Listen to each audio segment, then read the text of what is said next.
হারুন খারুছি কোন আন্না যদি ডেলি যদি 5 নামাজ পড়েন আন্নারে ডেলি আমি 500 টাকা দিমু। তাই নাকি ডেলি 500 করে টাকা দিবা? আমার তো এমনি বিজনেস টিজনেস ভালো না।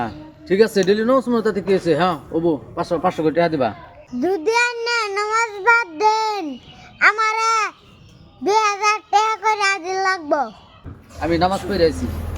এই যে নেন আপনার 500 টাকা। বাস ভালো হয়েছে ডেলি 500 করে টাকা। ভাই তো টাকা নজর আল্লাহ নজর মিরানো তুমি এটা বুঝতো না। এই যে নেন আপনার টাকা। কে আনে কি নামাজ বাদ দিছুন? না বাপু আমি নামাজ বাদ দিছি না। যেদিন থেকে আমি নামাজ পড়া ধরছি ওই দিন থেকে আমার বিজনেসের মধ্যে বরকত আর বরকত। আমার যে দোকানে খালি বেচা কিনি আর বেচা কিনি। ওই জন্য আপনার টাকা নিব না। আমি সবসময় আল্লাহর কাছে নামাজ পড়বো এবং দোয়া করবো। ইনশাআল্লাহ আল্লাহ আমাকে বরকত দিবে। আল্লাহ হলেন রুজি রোজগারের মালিক। দেখছস মিরানোর যে ব্যক্তি 5 ওয়াক্ত নামাজ পড়বে আল্লাহ তাবারক তাআলা তাহার রুজির ব্যবস্থা করে দিবেন ইনশাআল্লাহ।